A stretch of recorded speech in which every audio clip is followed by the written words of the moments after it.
Good morning.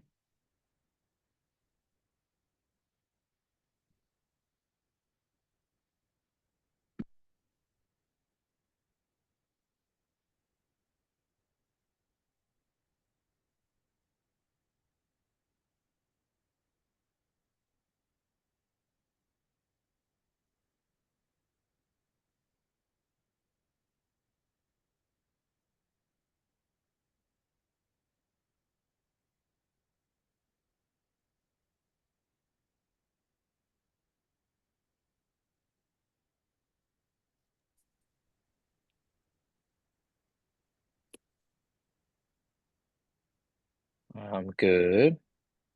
Krista, welcome back. Good morning.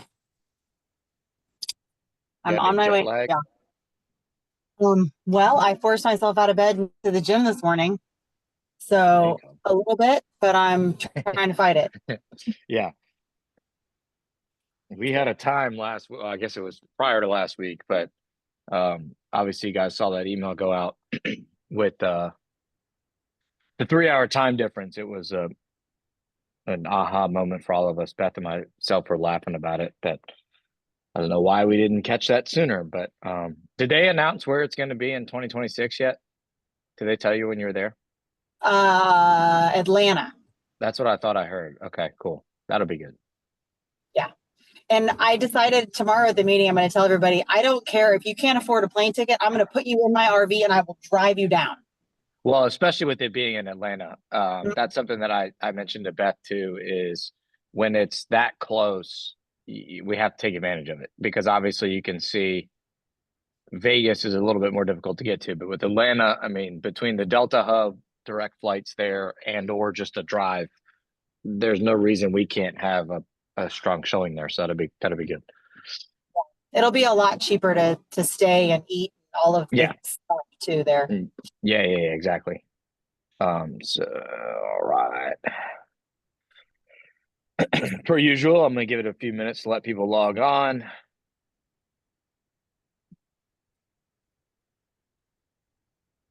Get to speak on one of my favorite subjects today.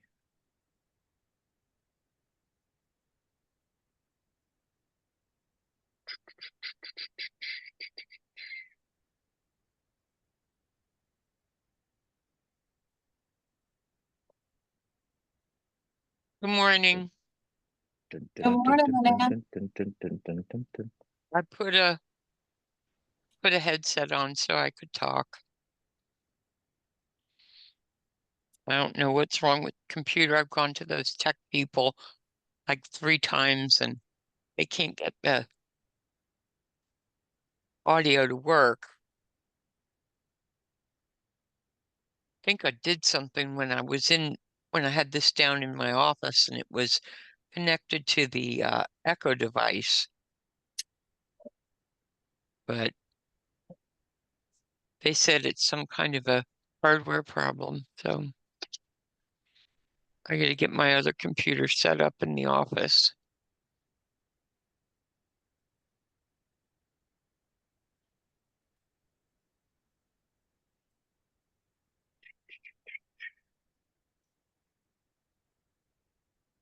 Give it one more minute.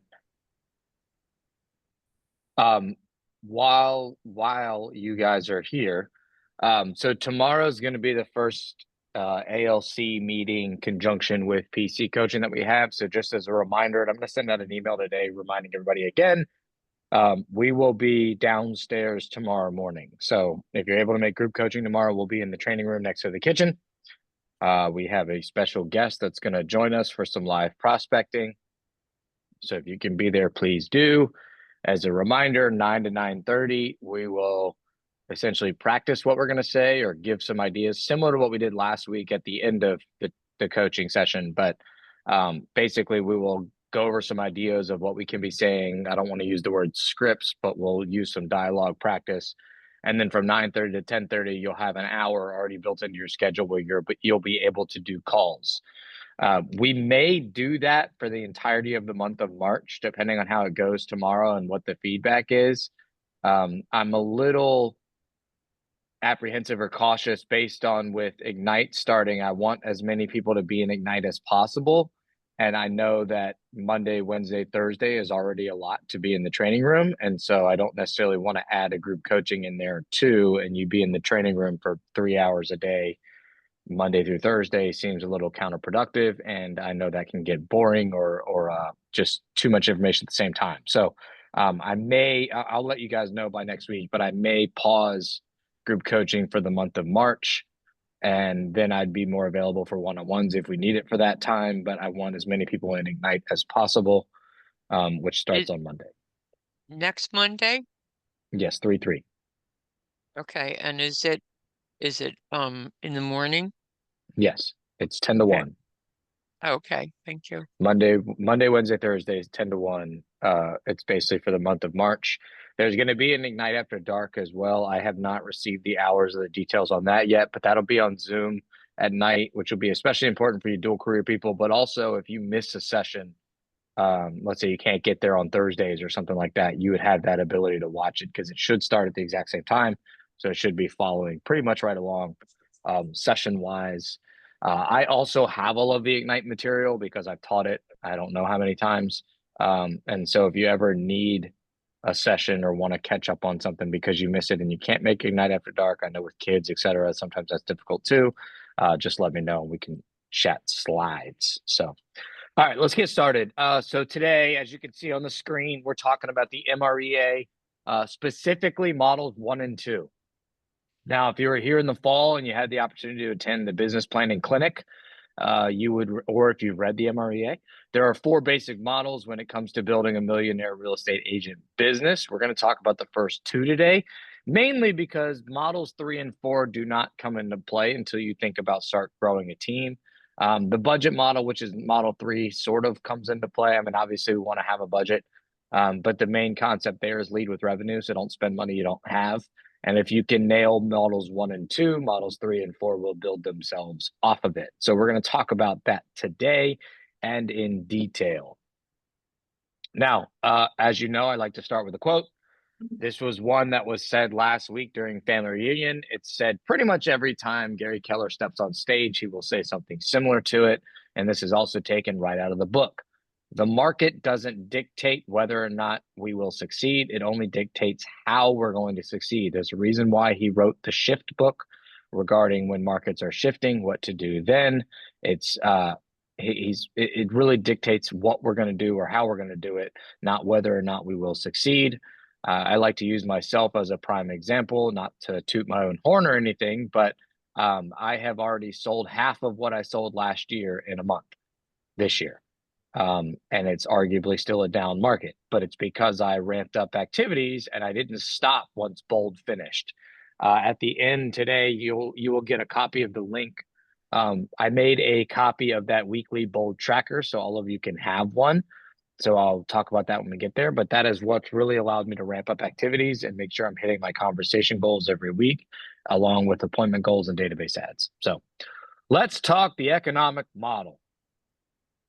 I can talk all day on this, so if it seems like I'm getting a little long-winded, I will move on. Somebody just wave or throw something at the screen. Economic model. The goal of this is to connect the dots between our income goal and the fundamental activities. Now, in the MREA, there are some assumptions made, and we're going to talk about those a lot today. With the assumptions, this is for the average agent. As you grow or as you begin to track your activities and your appointments and your conversion rates, you will have your own. So, for example, my conversion rates are higher on buyer appointments and listing appointments than what the MREA is. The reason why is I'm not going on enough appointments. The 75% is meant to be you're going on so many appointments that you don't get all of them. If you're getting 100% of your appointments, you need to find another lead lever to go on more appointments because you shouldn't be getting all of them. It's not to say that something is against you or even that they're choosing other agents. It's just not every listing or buyer appointment turns into an active agreement or client because they aren't ready to move or they choose not to move, or you show them 5 houses and then they don't qualify to buy because they didn't tell the truth to the lender. So we have a lot of reasons why they could fall through. So with those assumptions in mind, you will see certain conversion percentages. Typically, it's between 70 and 75%. That means 75% of the appointments you go on will convert to an agreement, and 70% of the agreements will convert to closed deals. Now, there are obviously some blanks here for your average home price or your expected commission fee. If you have not sold anything, you can use our market average, which is $400,000 for the average sales price and 2.5% for the expected commission fee. The beauty of that is it makes this nice, whole, sexy number of $10,000. So it makes math super easy. The average sales price has obviously been going up. That was one of the things talked about at length last week in the vision speech and the market analysis at Family Reunion. The commission fee, the expected commission fee, has also gone up since the NAR settlement change. Prior to the settlement, the average commission fee was right around that 2.5%. Now it's closer to like 2.7, 2.8%. There's a lot of reasons why. Number one, there's not enough data. So don't necessarily write in 2.8%. It's only been obviously 5 months or 6 months since that August effect took place. However, we are seeing folks take the negotiations of the commission more seriously, folks meaning agents.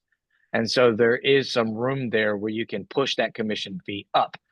Now, we've talked about this before. It's not necessarily on this slide, but it will come into play as we go today. If you want to make more money in real estate, you have 3 ways you can do so. You can sell more houses, you can sell an average, a higher average sales price, or you can charge more per commission. The easiest one is to sell more houses because you can control that the most based on your activities. The hardest one is your average sales price because you can't necessarily control that. Obviously, within your activities, you can target luxury markets and do things around higher price points, such as host open houses for average home prices that are higher than where you're at now. However, if somebody were to call you today and say, David, I need to sell my house. Can you come help me? And the house is for $300K, you're going to take it. Doesn't matter what your average sales price is. Now, the expected commission fee, that's because there's this built-in assumption. Now, obviously, commissions are all negotiable. However, there is still this kind of fixed range of this 1.5% to 3.5% per side. Remember, per side means buyer or seller representation. So just keep that in mind. The last assumption we're going to make with the economic model today is that your business is 50-50 buyers and sellers. That is not necessarily normal when you're starting out. It is easier to generate more buyers than it is sellers in the beginning. However, we want to focus on listings because listings provide leverage and listings provide more leads in other areas. So for example, I have a sign in the front yard that says for sale. People are going to call that for sale sign. If they don't have an agent, that's a lead for me. So listings provide leverage. They also obviously provide open house opportunities, social media marketing, etc. All the things we've already talked about. So you want to go after listings just as much as you do buyers. Now, here is a sample economic model. This is based off of 36 transactions a year. Now, some of you may say, Austin, that's way more than what my goal is. That is okay. You will be able to make your own economic model by the time we're finished today, because you're just going to plug in some math. Now, the reason why I use 36 transactions is Keller Williams used to have a class that I used to teach pretty often called 36-12-3. And what that stands for is 36 transactions in 12 months, lead generating 3 hours a day, which is why you see that lead generating 3 hours a day at the top. We've talked about that before in our PC group coaching. When you are early on in the business, now this is not necessarily for these dual career people because I understand you have obligations elsewhere. But if you are a full-time agent and you do not have appointments, your appointment is to lead generate. I used to have a rule with my coach where I would lead generate until I got an appointment. Some days that would be 30 minutes. Some days that would be 6 hours. If I don't book an appointment, my coach would say I didn't work that day. And it didn't matter what else I did. I was like, I had 3 closings. I did this inspection. I did this walkthrough. Okay, great. Did you book a new appointment? No. Sounds like you didn't work today. Because all of those things are already under contract deals. They're not generating me closer to my end goal. Listing appointments and buyer appointments are what get there. So you can work backwards from this. is usually how you get to your appointment goal. So if we want to do 36 transactions and we're on a 50-50 buyer-seller split, that's 18 per side. If I'm going to convert 70% of the buyers or listings taken to close deals, then 18 is going to be 70% of what number? So I'm going to take 18 and I'm going to divide it by 0.7.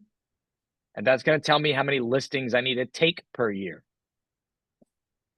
Now, there's no such thing as 0.7 of a listing. So you're always going to round up. I left these decimal numbers here on purpose so I could tell you that. But typically, I would do that math, 18 divided by 0.7. I would get 25.7, and I would change this to 26. I would say, okay, I need to take 26 listings this year. In order to take 26 listings, I have a 75% conversion rate. So I need to divide 26 by 0.75, and it's going to give me 34.3, or I need to go on 35 listings a year, or about 3 per month. And then I do the exact same thing for the buyer side.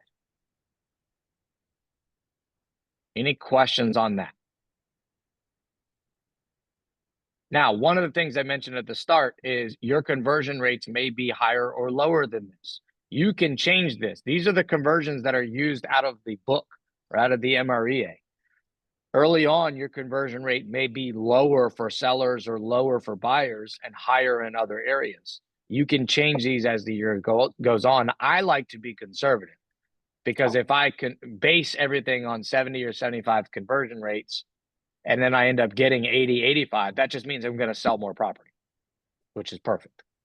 That's how we hit above our goals. Now, the next model is, okay, now we know I need 37 buyer appointments and 35 listing appointments, or roughly 70 appointments a year. Where do I get those appointments from? And that's when we go into model number 2, which is your lead generating model. Now, your lead generation model illustrates the relationship between contacts in your database and transactions. There's a reason why I push command so heavy to everybody here. It is because the book tells me to do so. That is where all of your business comes from. Now, we have traditionally been speaking about the database or your command with what the book calls METs, or people you already know. Today, we're going to look a little bit deeper dive as the different type of people that can be in your database. This can also show you the total cost per marketing action. We'll talk about that in a little bit. And the most effective lead generating models are prospecting based and marketing enhanced. We'll talk about the difference between prospecting activities and marketing activities, but you absolutely should have both. Some more assumptions for you.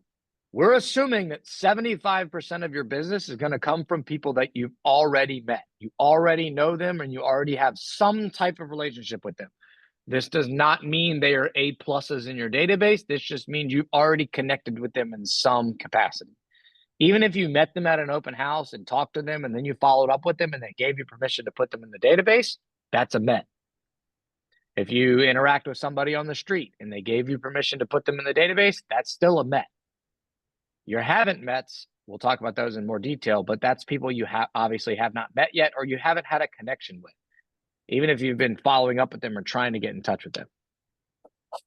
We're also already assuming that you have 100 people in your database already that are mets. Obviously, we have a February command contest going on where I want this number to be hopefully 250. Now, 250 does not have to all be mets. Some of you may have some not mets in there, especially if you do things like open houses or door knock or chase expired listings. However, we are assuming you already have 100 people. And then I'm going to talk about this marketing plan here in a second. But the mets divide into 2 different categories. So, where's my picture? Why is my picture not showing up? Hold on.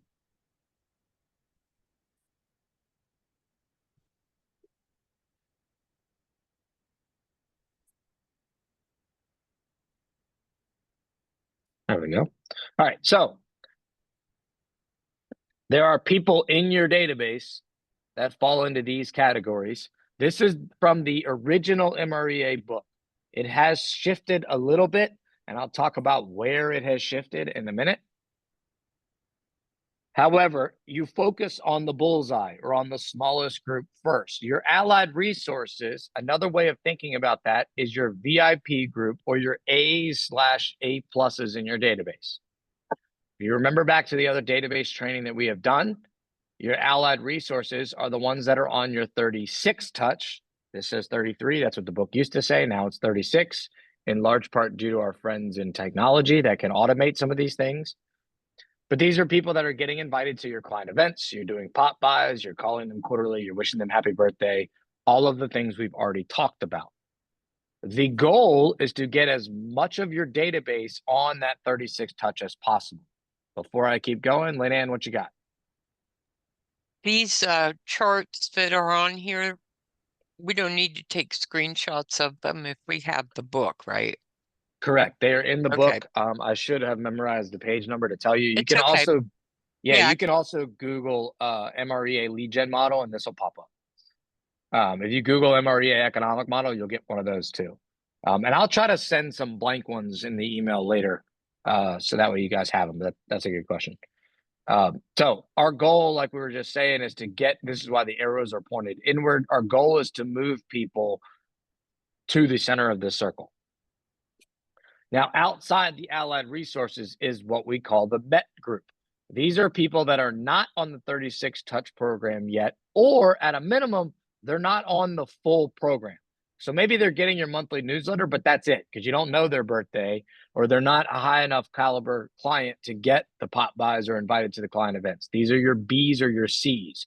You've met them, you've had a conversation with them, but they're not quite on the 33 or 36 touch yet. For them, we're going to do what's called an 8x8, which is 8 touches over the course of 8 weeks. I like to use open houses as an example here because it's the easiest in my mind to understand. Linda, do you have another question, or is your hand just not gone down yet? Okay. I just want to make sure I didn't skip you. There we go. So 8x8 is 8 touches over the course of 8 weeks. If we do an open house and we have somebody that we meet there, they sign in, we start following up with them, we want to follow up for 8 weeks. And our goal at the end of that 8 weeks is that we would have connected with them. We can put them on 33 touch. Now, if they don't respond after 8 weeks of touches, there's 2 different things you can do. For the most part, people will move them into another 8x8. So they'll just start it over. Now, 8 touches over the course of 8 weeks means call, text, email, call, text, email, call, text. Those are your 8 touches. It's not 8 emails, it's not 8 calls, and it's not 8 texts. You want to vary those forms up. Hopefully they respond. Remember, we talked about this before. It takes on average about 7 to 9 attempts for somebody to actually connect with you or follow up. Then you would convert them or move them onto the 33 touch. Now, if they are on the 33 touch and you don't have all of the information for them, so for example, they're getting your newsletters, they're getting quarterly calls, but you don't have their birthday, or you don't have their address to send them direct mail, or their Bs or Cs, so you're not inviting them to the client events, that's why you're doing the calls and the texts and the staying in touch with them, is to get that type of stuff. And the goal is to move them further up your database. We want to move Cs to Bs and Bs to As. Questions on METs before I talk about haven't METs. And we're going to break this down a little bit more in a second. All right, now we go into haven't METs. We don't really focus on the general public. That's the outer circle. We more so want to have a target group, especially in the beginning. And what I mean by that is we want to have a target lead lever or one strategy that we use to go after haven't METs. For example, open houses. Another example would be door knocking or farming.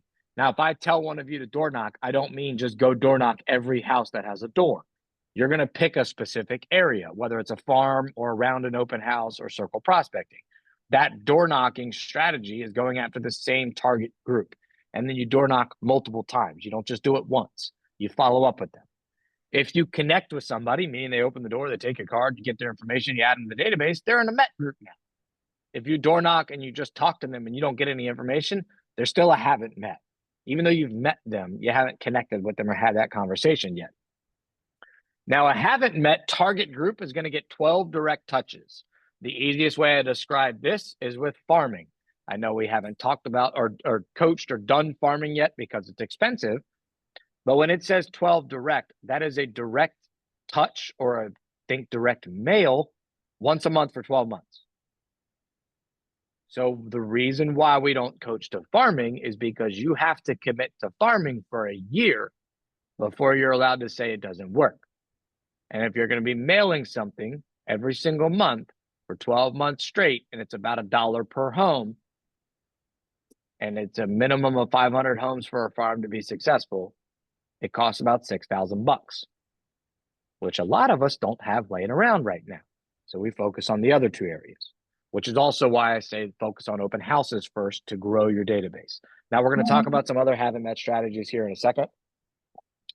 But that's a way that you can get to people. Now, for haven't mets with an open house, think about this as once you talk to them at an open house, if you did not get their information, you may follow up with them with a monthly newsletter as a 12 direct. Obviously, you're not quarterly calling them or doing a happy birthday or inviting to client events because you haven't connected with them yet. It's a little bit different than the 8x8. Questions on that? Yes, Lynn. You just said if you didn't get, you met them at an open house and you didn't get their information, you send them an email. How do you do that? So let me rephrase that. Yeah. So sometimes you get part information, or Okay, you get or they sign in, got but it. then you do the call, text, email for 8x8 and they don't respond. Then you might put them on a smart plan or on a email newsletter. I want you to think about this as monthly touch is like the outer circle, and it's something that's automated. So even farming to an extent is typically automated. The best people that do farming at a high level, they might make the newsletter, but then somebody else is doing the mailing for them. Even like Tina Morris, who spends tens of thousands of dollars a month on farming, it seems. She has automated it. She has a director of operations on her team that updates the newsletter, and then they send it out. And they do hybrid farming, which is a whole nother class for another day. But that once a month touch is somewhat autonomous. Same thing when you think about it like an automatic newsletter via email. It's going to be the same thing. You set it and forget it. Smart Plan and Command is automating that. 8x8 is a little bit more hands-on. You're changing that variety of message, but you've already met them, so you feel like it's okay to put a little bit more time and effort into it because you're trying to convert them to an allied resource or to a database member that's going to get your 36 touch, which is really where you spend most of your time. Now, we talked about this at the beginning. I just want to put a reminder here. 75% of your transactions come from these middle two circles. So 75% of your lead gen time should be spent on these middle two circles. And 25% of your lead gen time is spent on the haven't mets.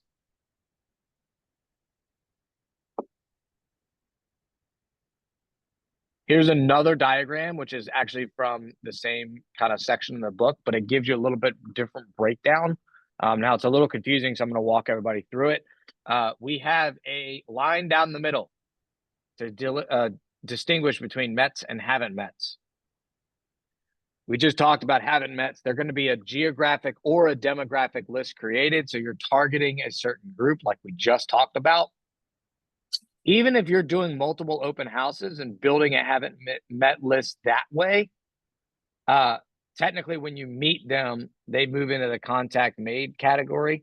But you can also have a tag in your command for open house, which is anybody you've met in an open house. And so they can still follow into the kind of this similar model. And then if you're doing farming or networking or some of the other haven't met strategies we're going to talk about in a little bit, they would fall into this 12 direct mail touch that we just talked about. So they're in your database, they're getting something once a month from you. They can turn into new business because you've never worked with them before. They can also be converted, like we just mentioned. Once you start doing this 12 direct mail, if they connect and move to mets, they're going to start over up at the top of the funnel on the other side. Then you're going to do 8x8 to build the relationship and then move them onto the 33 touch. The goal of the 33 touch is repeat business. They're going to use you again, or referral business. They're going to send you referrals.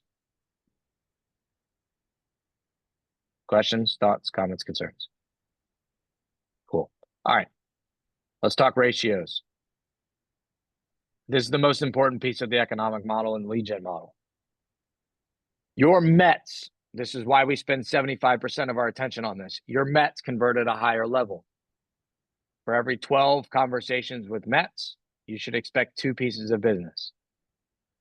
Now, the first comment I get every single time I bring this up is people go, cool, so 6-1? No, it's 12-2. Forget every math lesson you've ever learned. I'll tell you why. At about 12 conversations, one of those people is going to want to buy or sell, and you should get 1 referral. It typically takes closer to 10, 11, 12 conversations to get those pieces of business. So I don't want you to do 6 and then stop. Sometimes it's conversations 8, 9, or 10 that get to that first piece of business, but it's 12-2. So we take our number in our database. Yes, Lynn Ann. Okay, 12-2. 1 is, you said is sell, but is 1, Buy can or 1 sell. also be One buy? One is buy or sell, And and the then other's 1 a is a referral. referral. Good, Yep. thank you. It could also be one client has to do both. That's still 2 pieces of business. So you talk to somebody that has to sell their house and buy something, that's 2 pieces of business. And if you don't get a referral, you can still get 2. Now, this is going to come down to your conversion rate and your conversations and how you're following up with people. If I'm just calling them and asking them how their kids are doing and how their job is every 5 minutes or every couple of weeks, I'm not going to have that same conversion rate. This is the goal or the average of what we're trying to get to. So then we start talking about how big is our database. So if 75% of my transactions are going to come from my Met category, 36 is the transaction goal we're using for the exercise here, but put your number in there. So if you want to do 20, it can be 20. If you want to do 50, it can be 50. Whatever your number is, you're going to multiply that by 0.75 to figure out how many transactions are coming from your Met category. Now go ahead and round up. And then you're going to multiply that number by 6, which is your 12-2 ratio. That's how many people you should have in your database in the Met category. So if I have 100 people in my database, that assumption we made at the beginning in the Met category, I already know what this math number produces to 162. So if I have 100, my number goes right here, and I need 162, my gap is 62. So you're going to figure out how many people, and we're going to do this now as an exercise real quick. You're going to take your transaction goal, multiply it by 0.75, round up to the nearest whole number, and then multiply that number by 6. And then write that number down and circle it.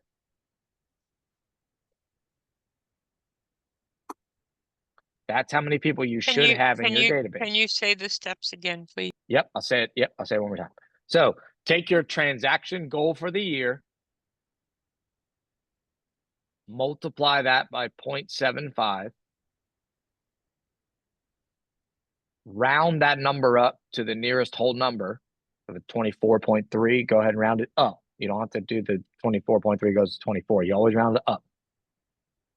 Then you're going to multiply that number by 6.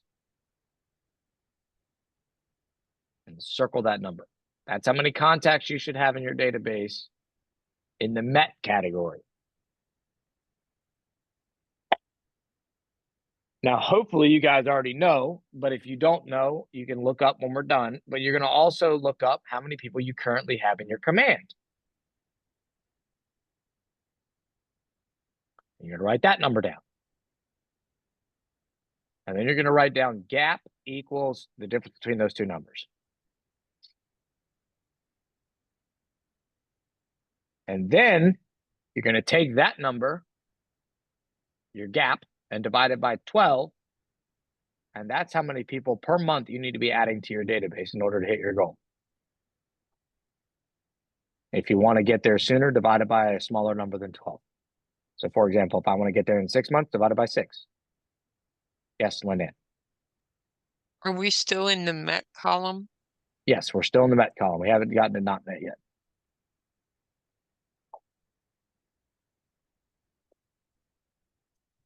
So one more time, quick through real quick on the Mets. One more time. Transaction goal times 0.75 because 75% of our transactions should come from the Met category. Round that number up, multiply by 6. That's how many people we should have in our database being communicated with on a 36 touch or an 8x8. You're going to write down how many people you have in your command currently and figure out the difference between the two. That's your gap in the Met category. Divide that number by how many months you want it to take to get to your goal. And that's how many people you need to add per month. Now, not Mets, a little different. Your not Mets are on a much smaller or a much lower conversion rate. It takes about 50 conversations to convert one not Met to a piece of business. Really, these are appointment numbers. They're not guaranteed closings. But now 25% of your transactions should come from not Mets, which is why we need a lead lever that's going to generate people that we have not met yet in order to grow our business. This is a big focus for myself and our team right now because our database produces about 30 to 40 transactions a year, and we're stuck on that number. And if we want to do more business, we have two options: add people to the database or meet new people. We're trying to do both. There is no try. We're working on both. So, same transaction goal you used before. Multiply it by 0.25. Round up. Multiply it by 50. That's how many people you need to have in your database in the haven't met category in order to reach your haven't met transaction goals. Now, for 36 transactions, the result you get is 450. If you remember from before, I said this was 162. Which one looks easier to attain? 162 people or 450? Kind of a rhetorical question. 162 should be easier, especially when you think about it being people I've already know or I've already met versus people I haven't met. Now, if you've heard me speak for a while, 95% of my business comes from repeat or referral business, which is pretty much the Met category. So instead of 75%, this says 90 or 95%. I still use the same transaction goal, and I come up with a much bigger number, which means I have to have more Mets in my category or in my database in order to reach the same transaction goal. That's okay to do that. And remember, we used assumptions here with 75% and 25%. But if you want all of your business to come from your database, you can do that. You just got to have a bigger database and communicate with them systematically. Let's talk about that. So prospecting is, I want you to think about seeking leads. It costs time and effort, but very rarely does it cost money, with an exception of farming. Well, with an exception of some of these. I'll talk about that as we go through. These are meeting people you haven't met yet.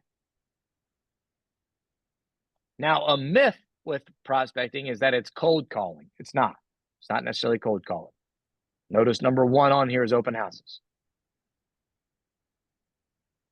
Door knocking. Door knocking did not necessarily cost anything. Obviously, you might print some things off or you might make some flyers, but for the most part, it's cost time and effort. Networking groups and events, going to networking events or getting involved with a BNI or a 212 networking group. That costs time and effort. It might cost a little bit of money, but not nearly to the extent of what we're going to talk about later in marketing. Random encounters cost time and effort, and then following up with them. Rhonda, who's not on the call today, but she just got two new pieces of business, both land listings from somebody she met at her other job. It was a random encounter. She listed the two pieces of land. One of them she had a buyer, ended up meeting a buyer for, also through a random encounter. So she has a dual agency under contract for a piece of land from a random encounter. Now, there are ways that you can increase your conversion rates in these areas. So, for example, a random encounter, if you're wearing your real estate business tag, or you're wearing a t-shirt that says, I'm a realtor, ask me anything, or buy real estate and wait, don't wait to buy real estate, or some type of shirt that says something like that, you're going to increase your random encounter conversations. Same thing with open houses. If you follow our open houses best practices and systems, you're going to increase your haven't mets and your leads from open houses. What you got, Lynn Ann? So if you take your computer and you go set yourself up in Panera and you sit there and you have signs on the table, is that a random encounter? Yep. Okay. Yeah. Obviously, it's not technically random because you're being strategic and setting that up. But you are meeting people through encounters so this could say random encounters or planned encounters. But essentially, that's like an open house. You're just not using a house, you're using a coffee shop, and you're creating real estate conversations. And it costs time and effort. It doesn't necessarily cost any money. Obviously, there's a little bit of money involved with the signs or with buying a coffee, but it's not nearly the same expense that marketing will take, which we're going to get to in a second. Now, farming, expired listings, and internet leads do cost money. So I want you to be aware of that. Now, typically they are cheaper than what marketing is going to cost. However, internet leads can get expensive. I don't love those. However, it is a way to meet haven't mets, and they will convert. The conversion rate's much lower, but they will convert. For sale by owners are not necessarily going to cost you money because you can find those pretty easily based on address. And if you go on like Zillow, et cetera, you can find for sale by owners, and you just got to be willing to call them or door knock or mail them. The problem is they also convert at a lower level, and most of the time they aren't using a realtor for a specific reason. Krista, what you got? Or are you just moving the screen? Question. The one of the things that one of my big takeaways from family reunion last week was expireds and FSBOs do not have to cost any money. And I'm going to test that theory out over the next month, but it's my plan to go out and door knock all the expireds. And I got a pretty great script and plan for that. That's the search on MLS, and you have the address. Yep, that's a great aha. Now, couple of coaching moments there too is when you pull them up on the MLS, pull up the tax record, scroll all the way down to the bottom, and make sure there's no last market sale information in there. Occasionally things will expire and then they will still sell. You also want to make sure they haven't been relisted. Yep. But that's a great point that you can do with door knocking to save money, and it's going to cost, again, time and effort. Now, to add to that, a lot of agents go after expired listings. You want to stand out and differentiate yourself from a lot of agents, door knock on their house, because a lot of agents do not door knock, especially in our market. So that is one area where there's a large opportunity to be had. I also think open houses can be done a lot better across the board. There are not a lot of agents in our market that do open houses at a high level. Expired listings will also start to pick up. There's not that many of them right now because we're still in a seller's market. As the market shifts, if it shifts, they will come up. All right, let's talk marketing. Marketing is, yep, Lynn Ann, what you got? Is there a way to get the phone number for expired listings without having to pay for it? Nope, you have to pay for it. Okay. Thank you. Yep. And if anybody finds a free method, let me know, because I've been looking for about 7 years. There are cheaper ones out there. It's about 50, 60, 70 bucks a month, depending on the source you go through, but still not free. All right, let's talk marketing. Marketing is attracting leads. It costs time and money. It can also be automated to save time. Typically, if it's automated, it's going to cost a little bit more money. your 8x8 to convert to 36 touch as a form of marketing. It doesn't have to cost money. For example, an email newsletter through command does not necessarily cost money, although one would argue it does in your form of your quarterly dues to KW. Still a lot cheaper than what we were just talking about.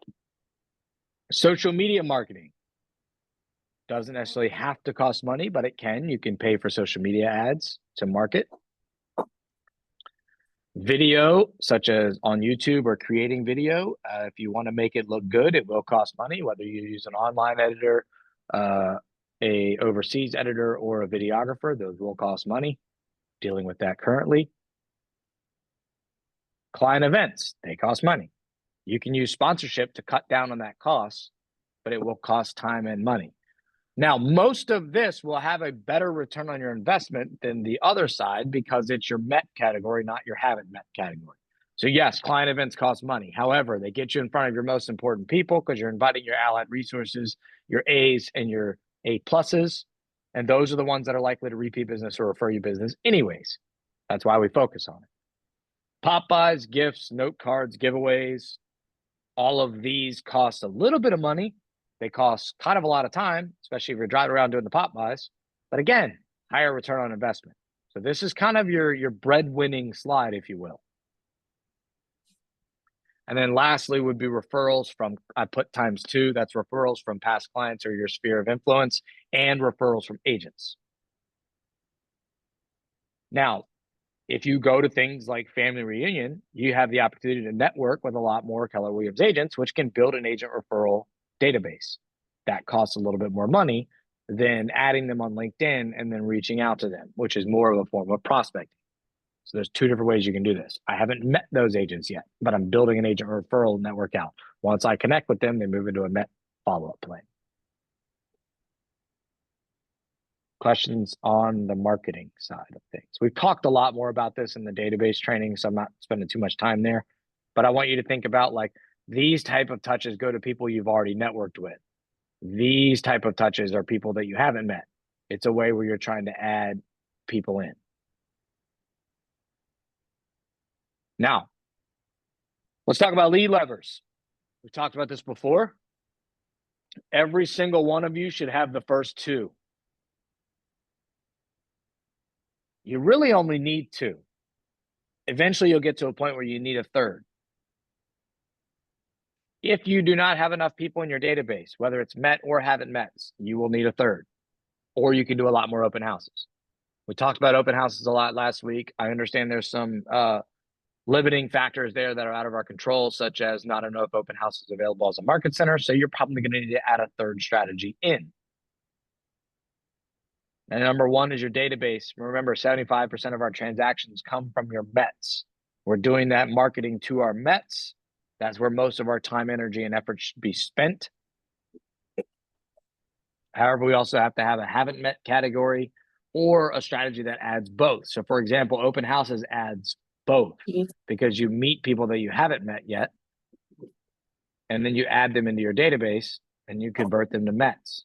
You can also meet people you have met at open houses, especially if you start doing open houses in the same area or the same neighborhood and you start inviting neighbors, you're going to start connecting with people at a deeper level.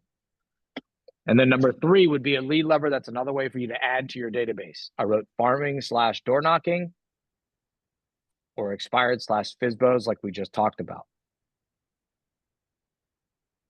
Now, putting social media down as a lead lever is not enough.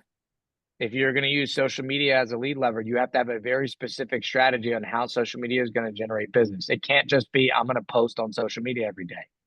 You have to have a strategy to add and grow your social media. You have to have a strategy to connect with people, whether it be messaging and commenting on social media. I also recommend, if you're going to do social media, to pick one platform to start. Don't try to be omnipresent on Instagram, Facebook, LinkedIn, YouTube.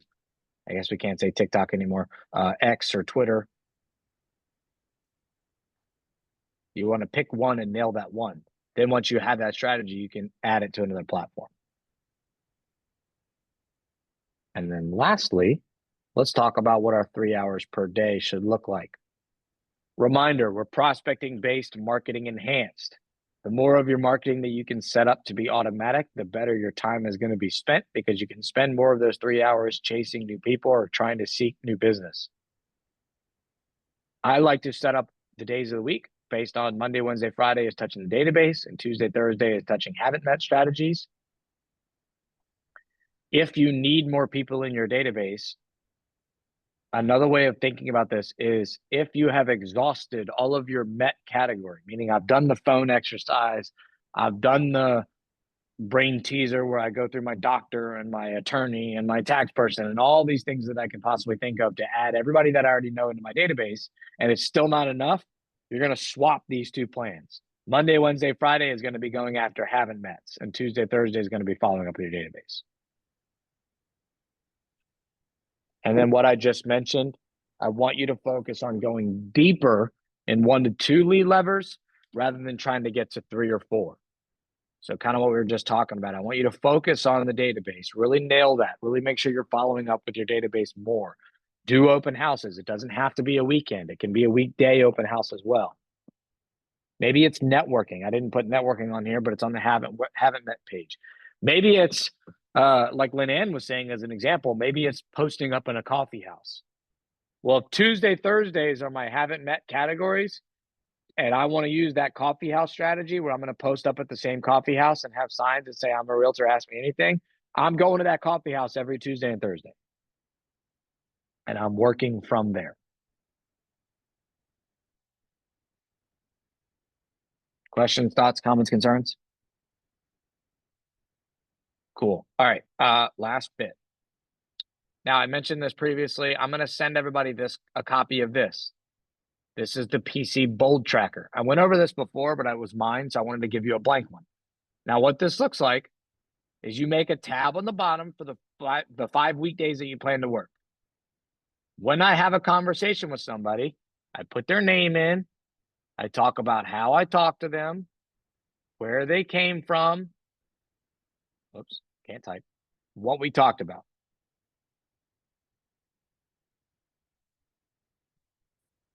If it's a seller, I want to put John Smith.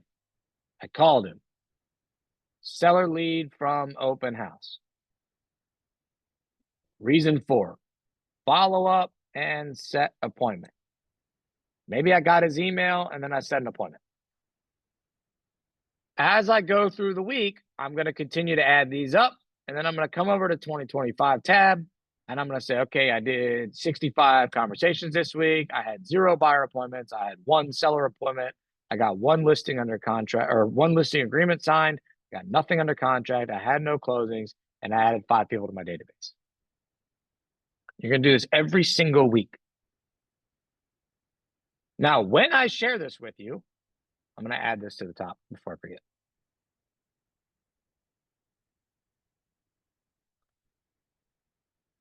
Hold on, bear with me.